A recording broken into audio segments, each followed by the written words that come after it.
Once upon a time, in a cozy little burrow, tucked beneath the roots of a giant oak tree, lived a young rabbit named Pip.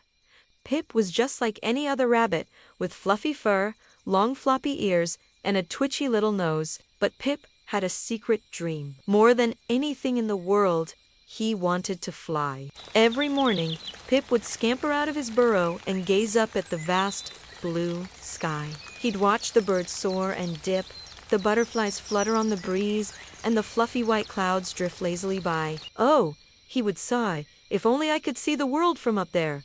His family didn't quite understand. "Rabbits don't fly." "Pip," his mother would say gently, nuzzling his ear, "our paws are for digging and hopping, not for flapping." His father would add, "The ground is where we're safe, son. It's where the crunchy carrots and sweet clover grow." His older brother, Thumper, would just laugh. "Fly. You're a rabbit, not a robin. You'd look silly with wings." But Pip couldn't shake the feeling. The desire to fly was a little flutter in his own heart. So, he decided if he couldn't grow wings, he would have to make them.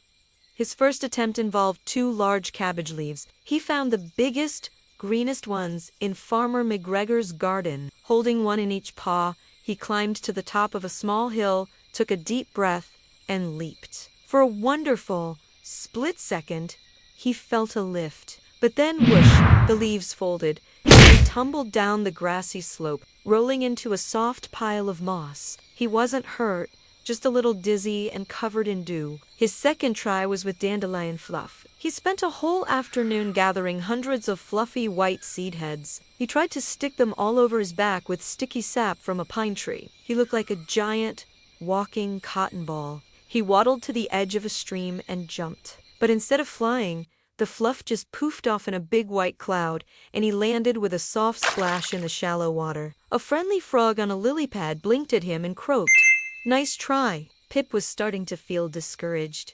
Maybe everyone was right. Maybe rabbits just weren't meant to fly. He sat under the giant oak tree, nibbling sadly on a piece of clover. Just then, a wise old owl named Professor Hoot landed silently on a branch above him. Professor Hoot had seen Pip's attempts. He hooted softly, "A rabbit who wants to fly." How very interesting. Pip looked up, his ears drooping. "It's silly, I know." "Silly?" the owl replied, tilting his head. "I think it's wonderful to have a big dream. The problem isn't your dream, young Pip. The problem is your method. You're trying to be a bird, but you are a rabbit. You need to find a rabbit's way to fly." A rabbit's way to fly? Pip had never thought of that. He thanked the owl and hopped away, his mind buzzing with a new idea. He didn't need wings like a bird. He needed something else. He thought about what rabbits were good at. They were good at hopping, they were good at digging, and they were good at finding things. He also thought about what made things go up. The wind pushed the clouds and helped the birds soar. An idea sparked in his mind, as bright as a firefly on a summer night. He remembered seeing Farmer McGregor's daughter flying a kite. It danced and swooped in the wind, pulling on its string, desperate to fly higher. Pip scurried around the forest, gathering materials. He found a large, sturdy leaf for the body of his kite. He used strong, thin vines for the frame and a long, trailing piece of bindweed for the tail. For the string, he found a spool of thread that had fallen from a sewing basket left on a picnic blanket. He worked all day, his paws surprisingly nimble. He tied and knotted, tugged and tested. Finally, his creation was ready. It wasn't a perfect kite, but it was his. He waited for a windy day. Soon, a blustery autumn morning arrived, sending leaves skittering across the ground. This was his chance. He carried his kite to the top of the highest hill in the meadow. His heart was pounding, a mix of fear and excitement. This was his last chance.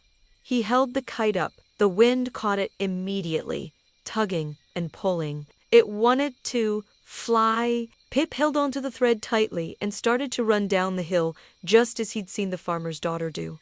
Faster and faster he hopped, his long ears flying back. The kite lifted off the ground. It wobbled for a moment. Then it caught a strong gust of wind and shot upwards. Up, up, up it went, a green speck against the blue sky. Pip cheered, holding tight to the string. The kite pulled and pulled, and as Pip took a mighty hap, his feet lifted off the ground. For a glorious moment, he was airborne. He wasn't soaring like a bird, but he was floating. He was lifted by the wind, held aloft by his own invention. He bounced through the air, 10, then 20 feet above the ground. He could see everything. He saw his burrow, a tiny, dark circle under the oak tree. He saw the shimmering stream where he'd splashed, and the garden where he'd found his cabbage leaves. His family, hearing his shouts of joy, came out of the burrow. They looked up and saw a truly amazing sight. A small rabbit dangling from a kite, bouncing gleefully in the sky. Thumper's jaw dropped. His mother and father looked at each other and smiled.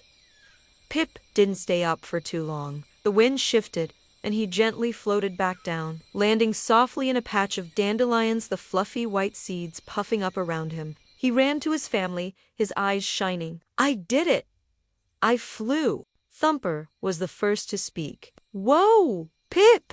That was amazing. I'm sorry I laughed at you." His father patted him on the back. "You found a rabbit's way to fly, son. We're very proud of you." From that day on, Pip became known as Pip the Flying Rabbit. He didn't fly every day, only on the windiest ones. Sometimes other young rabbits would join him, and the sky above the meadow would be filled with leafy green kites, and the happy shouts of rabbits discovering their own way to touch the sky. Pip had learned that having a big dream was wonderful, but the real magic was in finding your very own unique way to make it come true. And so he lived happily ever after. Thanks for listening to our story today. If you enjoyed Pip's adventure, don't forget to like this video and subscribe to our channel for more wonderful tales.